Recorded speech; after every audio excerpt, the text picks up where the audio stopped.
माधव आणि सीमा दोघे बहीण भाऊ होते. दोघे एकमेकांशी खूप प्रेमाने आणि आनंदाने सगळ्या गोष्टी शेअर करायचे. पण मात्र माधवच्या बायकोला ह्या गोष्टी पटायच्या नाही. तिला सीमाचा म्हणजेच नंदेचा फार राग यायचा. कारण सीमा आणि माधव खूप प्रेमाने आणि मायेने बोलायचे. माधव तिला खूप जीव लावायचा. सीमाला 2 मुले होती. सीमाच्या नवऱ्याचं नाव अर्जुन होतं. एके दिवशी माधव आणि त्याची बायको ऑफिसवरून घरी आल्यानंतर जेवण वगैरे करून झाल्यानंतर 11च्या दरम्यान झोपायला गेले. कारण कारण सकाळी उठून लवकर परत ऑफिसला जायचं होतं. म्हणूनच घरातील रात्रीची सगळी कामं करून दोघे झोपायला गेले. रात्री झोपेत असतानाच रात्री 1 वाजता अचानक पतीचा फोन वाजू लागला. पती गाढ झोपेत असताना फोन उचलून पाहिला तर नंदेचा फोन होता. मी रागात फोन कट करून टाकला. ती छोट्या छोट्या कारणांवरून भावाला फोन करत असायची. कॉल कट करून 10 मिनिटं सुद्धा झाले नव्हते की पुन्हा फोन वाजू लागला. मी तरसून फोन स्विच ऑफ करून टाकला. परंतु दुसऱ्या दिवशी मात्र सकाळी आमच्यावर डोंगर कोसळला. कारण रात्रीचे जवळपास 1 वाजले होते. माझ्या पतीचा मोबाईल वाजू लागला. ते गाढ झोपेत होते. त्यामुळे फोन उचलून पाहिले तर माझ्या नंदेचा फोन म्हणजे सीमाचा फोन होता. मी रागात फोन कट केला आणि बडबड करू लागली की हिला तर रात्रसुद्धा कळत नाही. तोंड वर करून कधी फोन करत असतेस ते. सीमा माझ्या पतीची एकुलती एक बहीण होती आणि कोणत्या ना कोणत्या कारणावरून आपल्या भावाला फोन करत असायची. तसे मला ती सीमा आवडतच नव्हती. आणि आत्ता रात्री 1 वाजता तिचा फोन पाहून मला खूपच राग येत होता. एवढ्या रात्री कोणाला फोन करण्याची वेळ असते का? मला फोन कट करून 5 मिनिटंसुद्धा झाले नव्हते की पुन्हा फोन वाजायला लागला. यावेळेला तर मी तरसून त्यांचा मोबाईल स्विच ऑफ करून टाकला आणि साईडला मोबाईल ठेवला. माहीत नाही माझ्या नंदेला माझ्याशी काय दुश्मनी होती, जी माझ्या आयुष्यात खूप मोठी अडचण म्हणून आली होती. खरं तर माझ्या पतीचे आपल्या एकुलत्या एक बहिणीवर खूपच प्रेम होते. त्यामुळे मला त्या दोघांचे नाते खटकत होते. मोबाईल स्विच ऑफ केल्यानंतर मी निश्चित झाले. कारण मला माहीत होते की आता सकाळपर्यंत तिचा काही फोन येणार नाही. फोन कारण स्विच ऑफ केला होता. परंतु मग थोड्या वेळातच माझा फोन वाजू लागला. मी पाहिले तर सीमाचाच फोन होता. मग मात्र मला अजूनच राग आला की अशी कोणती अडचण निर्माण झाली, काय प्रॉब्लेम आहे की ही रात्रीची सुद्धा सुखात झोपू देत नाही. मी आता विचार केला होता की फोन उचलून तिला खूप काही बोलावं, खूप काही सुनवावं. असा विचार करून मी फोन कानाला लावला. तेव्हा दुसऱ्या बाजून मला रडण्याचा आवाज येऊ लागला. खूप मुश्किलीने हुंदके देत देत तिने अशी बातमी ऐकवली की जे ऐकून मी शॉकच झाले. ती म्हणू लागली, "वहिनी, अर्जुन या जगात राहिले नाहीत. वहिनी, अर्जुन मला सोडून निघून गेलेत." आश्चर्याने तिला म्हणाली, "ताई, हे तुम्ही काय बोलत आहात? अर्जुन भाऊ तर चांगले होते ना? मग अचानक त्यांना असं काय झालं?" तेव्हा सीमा रडत रडत बोलू लागली, "ते नाईट ड्युटीवर गेले होते. कंपनीतला बॉयलर अचानक फुटला आणि त्याच वेळी त्यांचा मृत्यू झाला. तुम्ही आणि दादा आत्ताच्या आत्ता इकडे या. मुलं छोटी आहेत आणि मी घरी एकटीच आहे. मला काहीच समजत नाहीये." वहिनी ती अशा पद्धतीने रडत होती की मी तिला दिलासा दिला आणि म्हणाले की आत्ताच्या आत्ता आम्ही निघत आहोत. मी लगेच फोन कट केला आणि माझ्या पतीला झोपेतून उठवले. ते गाढ झोपेतून उठले तेव्हा मी त्यांना म्हणाले, "सीमाच्या घरी जायचं आहे, उठा लवकर." माझं बोलणं अशा प्रकारे ऐकून अचानक ते गडबडले आणि घड्याळाकडे पाहून म्हणाले, "काय या वेळेला? सगळं काही ठीक तर आहे ना? एवढ्या रात्री तिच्या घरी का जायचं आहे?" मी खूप मुश्किलीने खूप हिंमत करून त्यांना ही बातमी ऐकवली की त्यांचे दाजी म्हणजेच बहिणीचे मिस्टर आता या जगात राहिले नाहीत आणि त्यांची बहीण आता विधवा झाली आहे. माझे बोलणे ऐकून त्यांच्या चेहऱ्यावरचा रंगच उडाला. कितीतरी वेळा ते एकटक अविश्वासाने माझ्याकडे पाहत होते आणि जेव्हा स्वतःचा फोन उचलला तेव्हा तो स्विच ऑफ दिसला.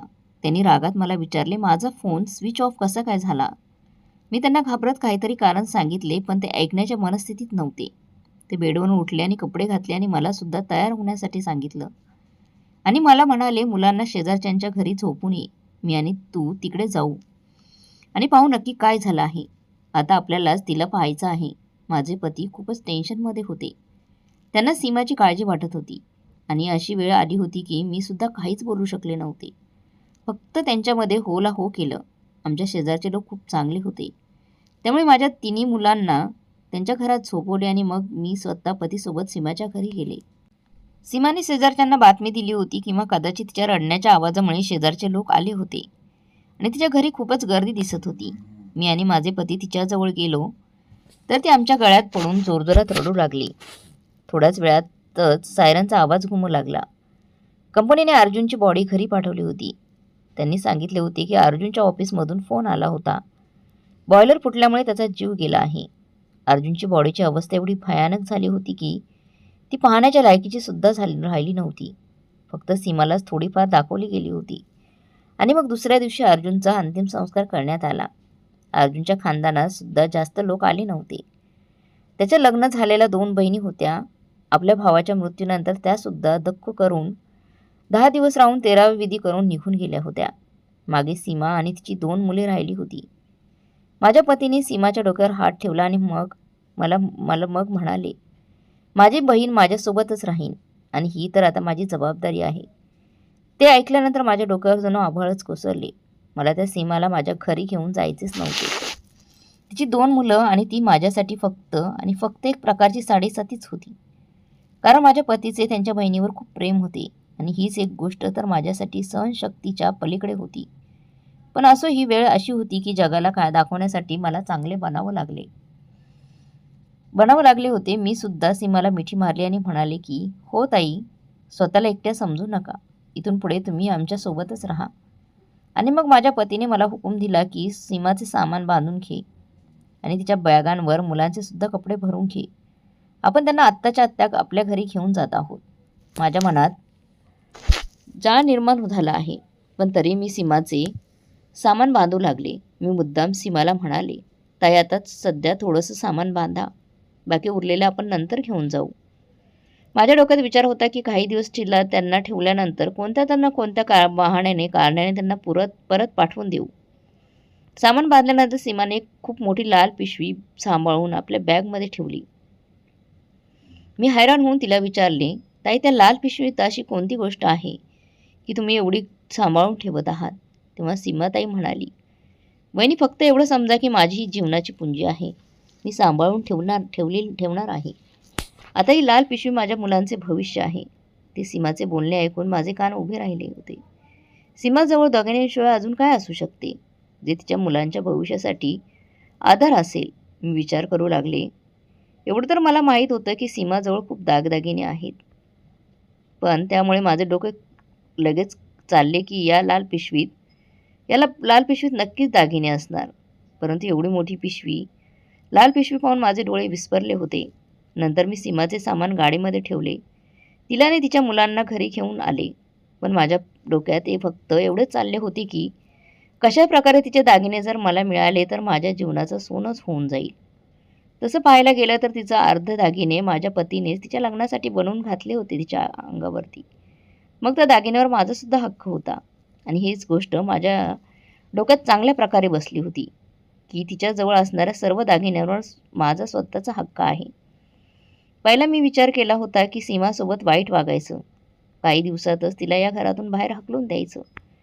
परंतु जेव्हापासून माझी नियत तिच्या दागिन्यांवर आली होती तेव्हापासून मी विचार केला होता की जोपर्यंत हे दागिने मी मिळवणार नाही तोपर्यंत मी या सीमाला माझ्या घरात सहन देखील करणार नाही. माझ्या पतीने मला चेतावणी दिली होती की सीमाची खूप खूप काळजी घे, तिला कोणत्याही प्रकारची कमी पडू देऊ नकोस. आणि मी माझ्या पतीला दाखवण्यासाठी त्यांना वचनसुद्धा दिले होते की हो, मी त्यांची चांगल्या प्रकारे काळजी घेईन. परंतु सत्य तर हे होते की मी 2च दिवसात खूप त्रासले होते, कारण सीमाला भेटण्यासाठी पाहुण्यांची खूपच गर्दी होऊ लागली होती. त्या पाहुण्यांचा पाहुणचार करणं वगैरे वगैरे यामुळे मी खूपच त्रासले गेली होती. प्रत्येकाला माहिती पडले होते की आम्ही सीमाला आमच्या घरी घेऊन आलो आहे. त्यामुळे संपूर्ण खानदान, शेजारचे पाजारचे सगळेच्या सगळे आमच्या घरीच येत होते. मला सुद्धा सगळ्यांसमोर चांगलं वागावं लागत होतं. मला प्रत्येकासमोर त्या सीमासोबत चांगलं राहण्याचा नाटक किंवा प्रयत्न करावा लागत होता. कधी तिला पाहण्यासाठी विसरत होते तर कधी तिला खाण्यासाठी विचारत होते. मी पाहुण्यांना हेच दाखवत होते की जसे काय मला सीमाची खूप काळजी आहे. प्रत्येकजण सीमाला म्हणत होता की तुझे तर नशीब चांगले आहे की दादा बहिणीने तुझ्या डोक्यावर हात ठेवला आहे आणि दोघे तुझी खूप चांगल्या प्रकारे काळजी घेत आहेत. आता आपल्या मुलांसाठी हे जीवनात पुढे जा, त्यांच्यासाठी जग. पण सीमावर जो दुःखाचा डोंगर कोसळला होता तो काही साधा नव्हता. त्यामुळे ती बिचारी खोलीत 4 भिंतींच्या आत कैद होऊन क्षणोक्षणी अश्रू ढाळत बसायची. तिची दोन्ही मुलं माझ्या मुलांच्या वयाची होती. 2 दिवस सुखाने गेले आणि मग तिसऱ्या दिवशी मुलांच्यात भांडणं होऊ लागली. माझी 3 मुलं होती. सीमाच्या 2 मुलांनी मिळून पूर्ण घर डोक्यावर घेतलं होतं. माझी मुलं माझ्याच सारखी होती. ती सुद्धा कोणती वस्तू वाटून घेत नव्हते. त्यामुळे जेव्हा माझ्या मुलांना खेळणी द्यायची वेळ आली, तेव्हा माझी मुलं अजिबातच तयार झाली नाहीत. माझे पती ऑफिसला जाताना मुलांना समजावून जायचे की आत्यांच्या मुलाबरोबर खेळत जा, मिळून मिसळून खेळा राहत जा, भांडत बसू नका. परंतु पती ऑफिसला जाताच मुलांची भांडणं सुरू होत होती. मी सुद्धा माझ्या मुलांना काहीच बोलत नव्हते आणि सगळा आरोप सीमाच्या मुलांवर टाकत असायची की सीमांचीच मुलं जास्त आगाऊ आहेत, तेच खूप त्रास देतात. सीमाला मी माझ्या घरात फक्त यासाठी जागा दिली होती की अजूनही ती दागिन्यांची लाल पिशवी तिच्या जवळच होती. ज्या दिवशी ती पिशवी माझ्या हाती लागेल, मी स्वतः तिला धक्केमध्ये देऊन घराबाहेर काढेल. माझ्या पतीसमोर ती ही एक चांगली बहिणी होण्याचा पुरावा दिला होता मी. पण त्याच्या मागे मी खूपच वाईट होते. एक दिवस मी सीमासोबत अशा प्रकारे बोलले की ताई, आजकालचा जमाना खूपच बिघडला आहे. जर तुमच्याजवळ कोणते किमती सामान असेल तर ते सांभाळून ठेवा, नाहीतर माझ्याजवळ ठेवायला द्या. मी माझ्या कपाटात लॉकरमध्ये ठेवेल. माझे बोलणे ऐकून सीमा मंद हसली आणि म्हणाली, ठीक आहे वहिनी, पण आता सध्या तरी मी स्वतः माझ्या वस्तूंची काळजी घेईन. तिचे हे बोलणे ऐकून मला खूप राग आला. पण मी तिला माझा राग दाखवला नव्हता. मी तर विचार केला होता की माझे बोलणे ऐकून ती घाबरेल आणि घाबरून सगळे दागिने मला देऊन टाकेल. मी तर ते दागिने कपाटात ठेवणार होते आणि कधीतरी हळूच गायब करणार होते आणि मग बहाणा करून सांगणार होते की घरात चोरी झाली वगैरे वगैरे. असाच मी विचार केला होता. परंतु सीमा खूपच धीट मनाची निघाली. तिने माझ्या काहीच हवाली केले नाही. त्यामुळे मी निर्णय घेतला होता की या सीमाला अजून सहन करण्याऐवजी काही ना काही आयडिया या दागिन्यांना मिळवण्यासाठी करावी लागेल आणि त्या सीमाला धक्के देऊन या घरातून बाहेर काढतील. पण माझं नशीबच फुटकं होतं, कारण सीमा जास्त करून आपल्या खोलीतच बंद असायची. जर कोणते पाहुणे रावळे आले तर त्यांनासुद्धा आपल्या खोलीत आपल्याजवळच बोलवायची. कदाचित कारण हे होते की मी कायमच हॉलच्या सोफ्यावर कव्हर काढून ठेवत होते. मी कधीच तिच्या पाहुण्यांसाठी हॉलमध्ये बसायला जागा केली नव्हती. त्यामुळे जे कोणी पाहुणे येत होते ते सीमाजवळ तिच्या खोलीतच बसायला जात होते. असे 2 महिने निघून गेले. मी विचार केला, आता काही ना काही करून मला ते दागिने मिळवायला हवे. त्यामुळे मी एका रात्री ग्लासमध्ये झोप्याच्या गोळ्या मिसळल्या आणि तो ग्लास घेऊन सीमाजवळ पोहोचले. आणि ही वेळ होती जेव्हा मी दुधाचा ग्लास घेऊन सीमाजवळ गेले होते. त्यामुळे ती हैराण होऊन माझ्याकडे पाहू लागली. हैराण होऊन माझ्याकडे पाहू लागली. मी साईड टेबलवर दुधाचा ग्लास ठेवला आणि म्हणाली, ताई, तुम्ही स्वतःला किती कमजोर बनवलं आहे, किती अशक्त झाला आहात. तुम्ही जर स्वतःची काळजी घेतली तरच मुलांवर लक्ष ठेवता येईल. मी त्या सीमाला मुलाचे उदाहरण देऊन दूध प्यायला सांगितले. माझे बोलणे ऐकून ती मंद हसली आणि म्हणाली, वहिनी, खूप खूप थँक्यू. तुम्ही माझी काळजी घेत असता. तेच हे बोलणे ऐकून ती मनातल्या मनात म्हणाली होती. आणि मग तिथून निघून म्हणाली, आता मी वाट पाहत होते की कधी अर्धी रात्र होईल आणि ती गाढ झोपेत असेल. मी जाऊन तिच्या खोलीतून दागिने काढून घेईल आणि मग कायमचे तिला या घरातून बाहेर काढून देईल. माझे पतीसुद्धा त्या रात्री घरी नव्हते. त्यामुळे मी निश्चिंत होते. त्यांच्या मित्राचं लग्न होतं, त्यामुळे मी एकटी माझ्या मुलांना घेऊन खोलीत झोपले होते. मी वेळ जाण्याची वाट पाहत होते. मलाही माहीत होते की दूध प्यायल्यानंतर सीमा 1 तासाभरात गाढ झोपेल आणि मग मी सहजरित्या आपलं काम करेल. अशा प्रकारे रात्रीचे 1 वाजले होते. पती 2-3 वाजायच्या आतमध्ये येणार होते. कारण त्यांच्या मित्राच्या लग्नाची वरात होती आज. मी हळूच पावलांनी माझ्या खोलीतून बाहेर निघाले आणि सीमाच्या खोलीच्या दरवाजावर पोहोचले. सीमाच्या खोलीचा दरवाजा थोडा उघडाच होता. मी खूप हळुवारपणे पावले ठेवली, परंतु समोरचे दृश्य पाहून माझी शुद्धच उडाली होती. कारण माझी नणंद सीमा रात्रीच्या या वेळेला आपल्या खोलीत नव्हती, उलट ती माझ्या पतीसोबत होती. मी हैराण होऊन डोळे फाडून माझ्या पतीला पाहत होते. ते तर मला लग्नाला जात आहे असे सांगून घरातून निघाले होते, तर मग ते सीमासोबत तिच्या खोलीत काय करत होते? खोलीत 0 बल्बचा मंद प्रकाश होता. सीमाची दोन्ही मुलं झोपली होती, त्यामुळे कदाचित तिने लाईट लावली नव्हती. अंधारातच मला माझे पती आणि सीमा बेडवरच बसलेले दिसत होते, पण त्यांचा चेहरा मला माझ्याकडे नव्हता. त्यामुळे त्यांना मी खोलीत आलेली माहिती देखील पडली नाही. दुधाचा ग्लाससुद्धा तसाच होता. ती दूध प्यायलीच नव्हती. माझ्या पतीला सीमासोबत बसलेले पाहून मला खूपच राग आला होता. कारण रात्रीच्या यावेळी ती माझ्यासोबत नव्हती, तर आपल्या बहिणीसोबत होते. त्यांचे इथे काय काम होते? जर लग्नावरून परत आले होते तर आमच्या खोलीत का नाही आले? इथे का आले? आणि काय करत होते? आता माझा विश्वास बसला की सीमा माझ्या मागे माझ्या पतीला माझ्या विरोधात भडकवत होती किंवा माझ्या पतीकडून तिला पैसे वसूल करून घ्यायचे असतील. त्यामुळेच त्यांना इथे बसवून ठेवले असेल. मी तिथेच दरवाजावर कान उघडे ठेवून त्यांचं बोलणे ऐकू लागली. परंतु काही वेळानंतर जे सत्य मला समजले ते ऐकून माझ्या पायाखालची जमीनच सरकली. त्याबद्दल तर मी कधीच विचारसुद्धा केला नव्हता. त्यामुळेच मी चक्कर येऊन खाली पडता पडता वाचले. मी भिंतीचा आधार घेतला आणि मग सगळे बोलणे ऐकल्यानंतर मी पुन्हा माझ्या खोलीत येऊन बसले. माझ्या डोळ्यातून आपोआप अश्रू वाहत होते. मी विचारसुद्धा करू शकत नव्हते की माझ्या पतीने माझ्यापासून इतके मोठे सत्य लपवले असेल. काही वेळानंतर माझे पती माझ्या खोलीत आले. मला अशा प्रकारे रडताना पाहून मला म्हणू लागले की सगळं ठीक तर आहे ना? तुला काय झाले आहे? अजून झोपली का नाहीस? मी तुला सांगितले होतं ना की मला वेळ होणार आहे. त्याच्या लग्नाची वरात होती. मी माझ्या पतीला विचारले, खरं सांगा तुम्ही कुठून येत आहात? तेव्हा ते मान खाली घालून बोलू लागले, तुला सांगितलं तर होतं ना की मी लग्नाला गेलो होतो आणि मला घरी यायला उशीर होणार आहे. मी हैरावून त्यांच्याकडे पाहू लागले. ते अजूनही माझ्याशी खोटं बोलत होते. मग मात्र मला सहन झालं नाही आणि मी उभी राहिले. त्यांच्या कॉलरला पकडलं आणि रागात म्हणाले, अहो मी तुमची पत्नी आहे, तरी तुम्ही माझ्यापासून गोष्टी लपवता, माझ्याशी खोटं बोलता. खोटं बोलत असतात कायमच. मी थोड्या वेळापूर्वी तुम्हाला स्वतः सीमाच्या खोलीत पाहिले होते आणि जे बोलणे तुमच्या दोघात चालले होते ना ते सुद्धा मी ऐकलं आहे. मला चांगल्या प्रकारे कळाले आहे की तुमच्या दोघा बहीण भावात काय चाललेलं आहे. पण दुःख तर मला या गोष्टीचं आहे की एकाच छताखाली राहून सुद्धा एवढ्या मोठ्या गोष्टीपासून मी दूर राहिले. तुम्ही मला याबद्दल काहीच का सांगितले नाही? माझे बोलणे ऐकून त्यांनी मान खाली घातली. ते म्हणाले, मी घाबरलो होतो. जर तुला याबद्दल कळाले तर तू माहीत नाही कशा प्रकारे माझ्याशी वागशील. आणि मला चांगल्या प्रकारे माहीत आहे की तुला सीमा आणि तिची दोन्ही मुलं या घरात सहन होत नाही. आणि आता जर तुला ही गोष्ट माहिती पडली आहे की माझी नोकरी गेली आहे, माझे कमावण्याचे साधन संपले आहे, तर तू पहिल्या फटक्यातच सीमा आणि तिच्या मुलांना या घरातून बाहेर काढशील. मी खूप टेन्शनमध्ये होतो. त्यामुळे माझे हे टेन्शन तुला सांगू शकलो नाही. मला वाटले की तू उलट माझ्यासाठी अजूनच एक टेन्शन उभे करशील. सीमा माझी एकुलती एक सख्खी बहीण आहे.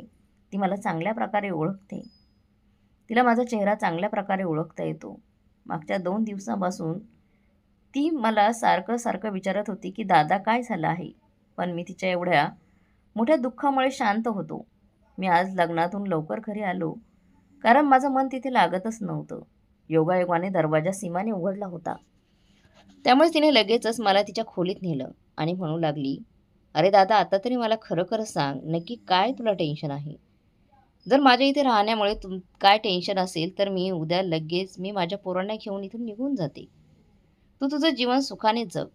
सीमाचे बोलणे ऐकून मी तिला म्हणालो, नाही ही गोष्ट नाही आहे. मला तुझी किंवा तुझ्या मुलांची कसलीच अडचण नाही आहे. खरं तर माझी नोकरी गेली आहे.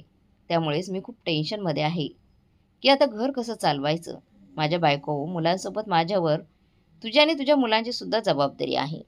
आणि याच गोष्टीचं मला खूप टेन्शन आलं होतं, काळजी वाटत होती. माझे बोलणे ऐकल्यानंतर सीमाने लगेच लाल रंगाची पिशवी माझ्या हातात दिली.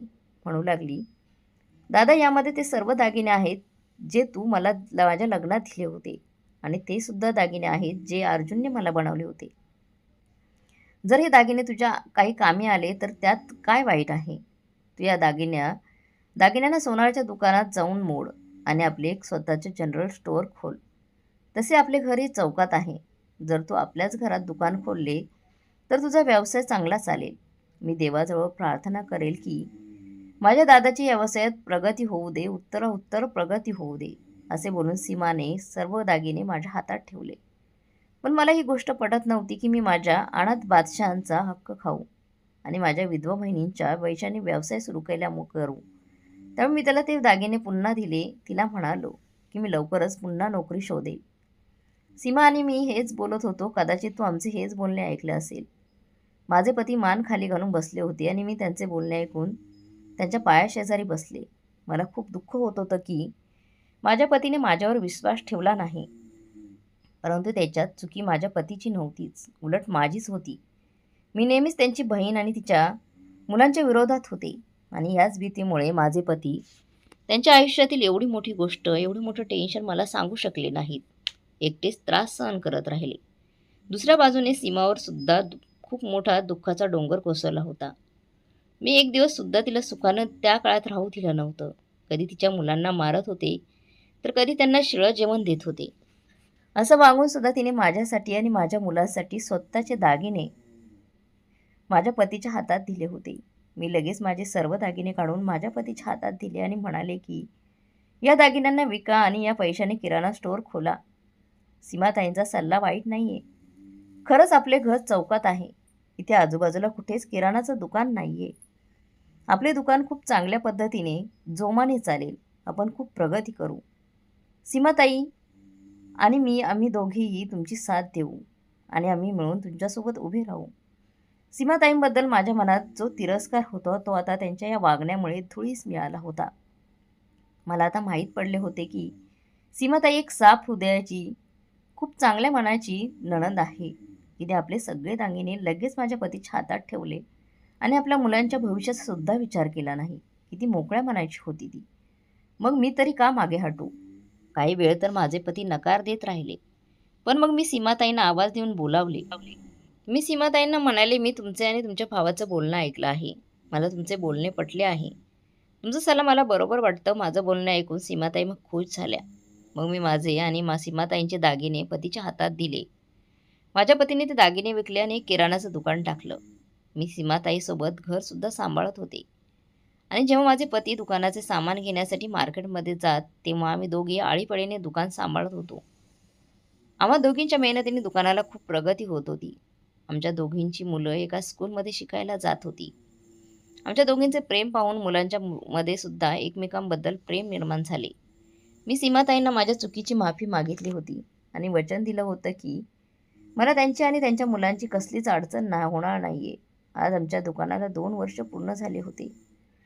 आज आमच्या घरात प्रेमाचं राज्य आहे, कारण मला सीमाताई कळू लागल्या होत्या आणि त्यात तर पहिल्यापासूनच माझ्यासोबत चांगल्याच वागत होत्या. जेव्हा माणूस आपल्या नात्यांना समजून घेतो आणि मनात स्वार्थी भावना ठेवत नाही, तेव्हा परमेश्वर सुद्धा त्यांची साथ देत असतो. आमचा व्यवसाय आज प्रगती करत आहे. त्याच्या फळामुळे आमची मुलं चांगले शिक्षण घेत आहेत आणि आमच्या घरात आता आनंदी आनंद आहे. तर मग मित्रमैत्रिणींनो, तुम्हाला सीमाताईचा स्वभाव कसा वाटला? वहिनीनं तर तिच्यावर अविश्वास दाखवला होता, पण नंदेने तर तिच्यावर, तिच्या भावावर आणि त्यांच्यावर पूर्णपणे विश्वास दाखवून त्यांचे स्वतःचे दागिने त्यांना दिले होते. तुम्हाला काय वाटते, सीमाताईंनी योग्य केलं का? आणि नंतर वहिनीसुद्धा तिच्याबद्दल उदार मनाने चांगल्या पद्धतीने वागली, तर त्याबद्दल तुमचं काय म्हणणं आहे कमेंट बॉक्समध्ये नक्की कळवा. आणि कथा चांगली वाटली असेल तर लाईक, शेअर, सबस्क्राईब नक्की करा. धन्यवाद.